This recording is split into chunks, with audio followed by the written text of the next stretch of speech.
What's poppin', y'all? Welcome back to another episode of NBA Weekly. I'm your host, Pee Wee the Plug, the number one Knicks fan in the world. I'm excited. I'm on cloud nine. I'm ecstatic. We got Cam Reddish. Those of you that know me know I love Cam Reddish. I'm a big Cam Reddish fan. One of my favorite players from that draft class. And now he's on my Knicks. Quick story. Yesterday, I get a phone call from my pops during the Knicks-Mavericks game, nationally televised game on ESPN. We're up about 15 or 20 points. My pops calls me and says, man, I know you're a Knicks fan, son, and they winning and everything, but they hard to watch, man. They are very hard to watch. I don't know what they're going to do, this, that, and the third. And all I'm telling him is, man, I want Cam Reddish. I want Cam Reddish. And he's like, man, Cam Reddish got game. I don't know how they're going to get Cam Reddish. The Hawks ain't going to want to trade him. And I told him the word on the street, all of the tea leaves and everything we've been hearing about the Hawks making him available because they don't want to pay him because they're not going to be able to because they got all of these other young guys that they want to pay. And basically, Cam Reddish is their odd man out.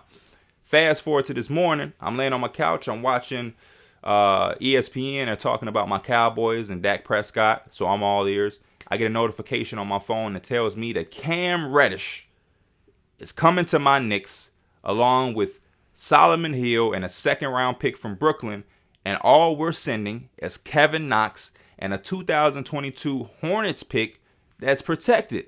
A first-round protected Hornets pick in Kevin Knox for Cam Reddish. That's a steal. That's a very big steal. My fellow Knicks fans, y'all know how much I love Cam Reddish. Y'all know in a bad way. I've gotten into it with so many Knicks fans about this Cam Reddish and RJ Barrett thing. For some reason, Knicks fans think and believe I hate RJ Barrett just because I wish we would have got Cam Reddish in that draft. Now we have them both. But it's just funny that when I was putting out those tweets and just saying how much I believe in Cam Reddish's potential and how much more I prefer his game over RJ Barrett, man, Knicks fans was reckless against Cam Reddish. He ain't shot 40% in his career yet. He don't do this. He don't do third. That and the third. He's overhyped. What do you see? They comparing their first year numbers. And I always think that is such a crazy thing when people do that. I could care less about numbers in the first 3 years of a player's career unless they're significantly different. But it's about the eyes in which you see and how the game translates. And for me, I've always seen the potential in Cam Reddish. And you got to know their situations. Cam Reddish is in a farly different situation than RJ Barrett. RJ Barrett came to the Knicks in the third overall pick to a team that was transitioning away from Porzingis. We had nothing but vets that were signed to one-year deals. That was it. We had Mitchell Robinson. We had RJ Barrett, our third overall pick that everybody loved and was putting all their hope in for the future. And then we just took our money and signed a bunch of guys to one-year deals. Elfrid Paytons and Marcus Morrises of the world. That type of thing. And then, of course, Julius Randle. But that was Julius Randle before last year's Julius Randle that took over the NBA for a year or whatever. And then you look at Cam Reddish's situation where he was drafted in the same class with DeAndre Hunter. That's a wing that you're drafted with who was drafted higher than you. So Atlanta likes DeAndre Hunter more than Cam Reddish. They're both going to a team that's already led by Trae Young and John Collins.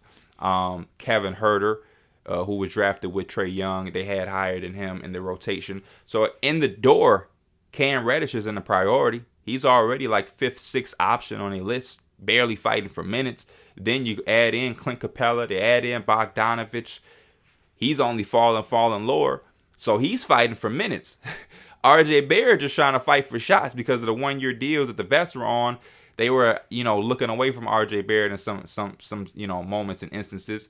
But at least he was on the floor for sure getting 30-plus minutes and 10-plus shots a game, while Cam Reddish don't know if he's playing 20 minutes, if he's playing 10 minutes, if he's even going. He got DNP. He was getting DNPs this year, if I'm not mistaken, or the last. Very recently, Cam Reddish wasn't even playing, just like straight up DNPs, and we was like, "Where's Cam Reddish?" So that's always been my thing with RJ Barrett and the Cam Reddish shit as a Knicks fan is how much Knicks fans dogged Cam Reddish when a person like me only said, hey, I prefer Cam Reddish's game. I know RJ Barrett from a statistical standpoint is better now. He's in a better situation that suits him more opportunity.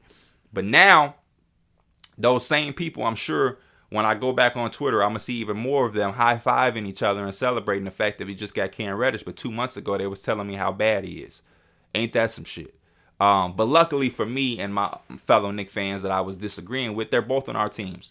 So we can both cheer for both of them. I've never not cheered for R.J. Barrett, but we can cheer for them both. And hopefully Cam Reddish can catapult into the all-star that I believe he can be one day. 6'8" wing, could put the ball on the floor in a pick and roll, can play off the ball and shoot. He's almost at a 40% clip this year from 3 on a very limited situation. Can guard 3 to 4 positions.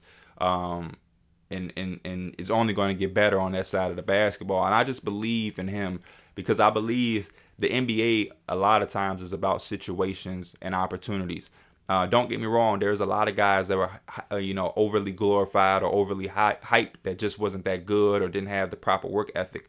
But when there's guys like Cam Reddish, history shows us that all they need is a new situation and bigger opportunity to really spread their wings and fulfill that potential. We've seen Joe Johnson.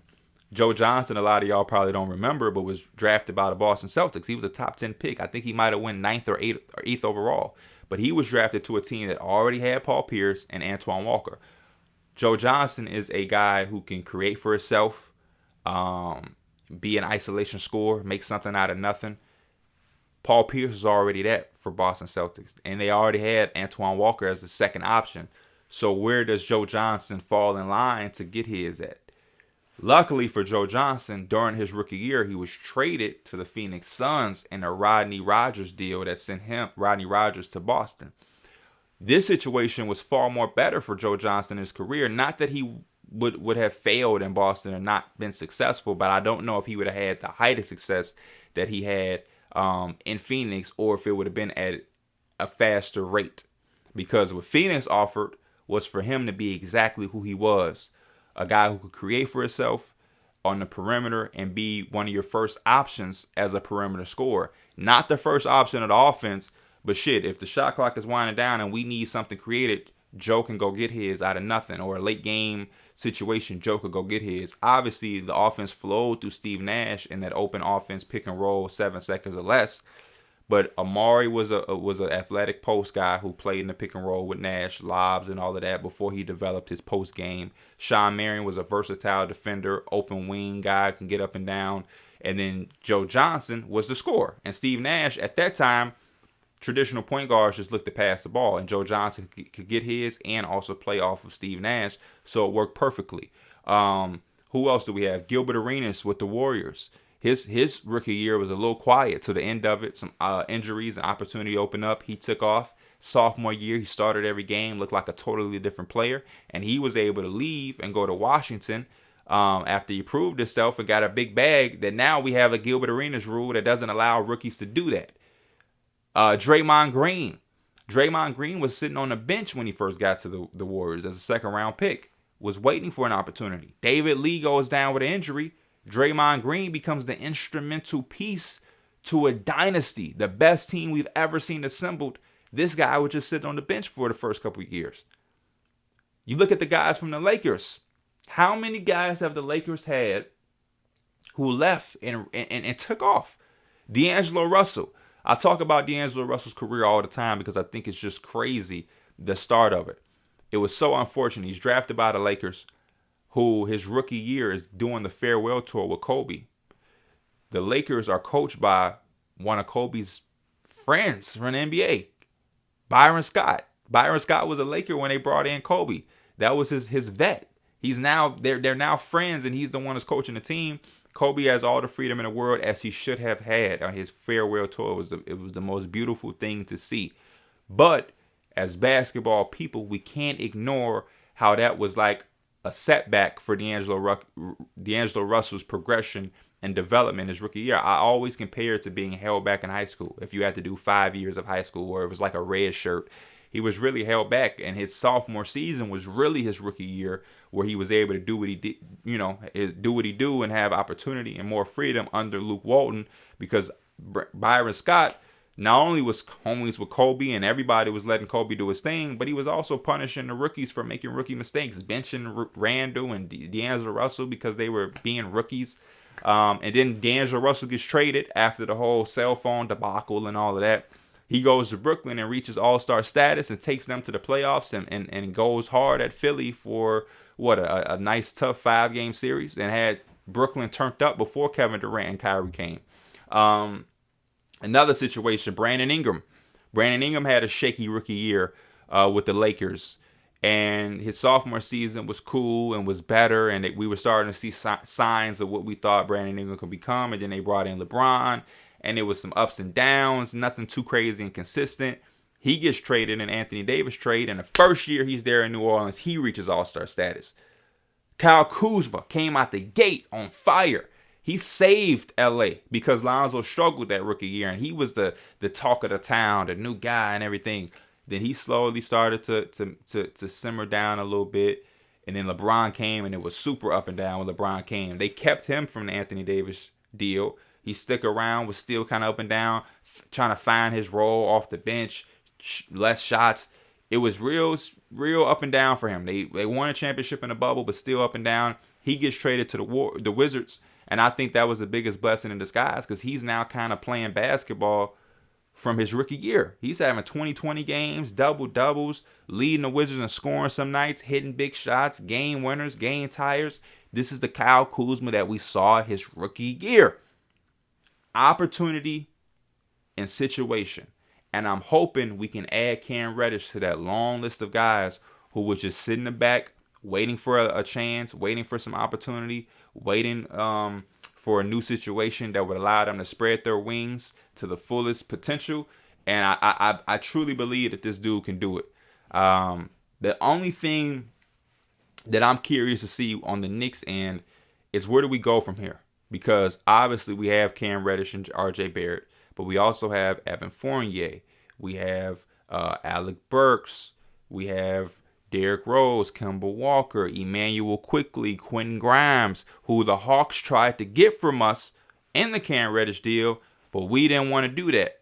So we kept Quentin Grimes for a reason, but we have so much now. So now I'm very interested to see what the future holds for Evan Fournier. Not saying that we're going to trade him right now or he is available or he's going to get traded at all, but I'm just very curious to see with all of the wings and guards and that we have, who's going to be here and who's not going to be here. And then on the flip side, I'm also very interested to see what the Hawks have lined up, because when you make a deal like that, that tells me that they have something in store. They have something in store. They wanted that first round pick badly. That's the highlight of the trade for them, is that they get another first round pick that they would probably want to package or some shit to get a big deal going. So I'm very curious to see what Atlanta has. And I also saw before I did this video that everybody is available besides Trae Young and Clint Capella, I believe I read.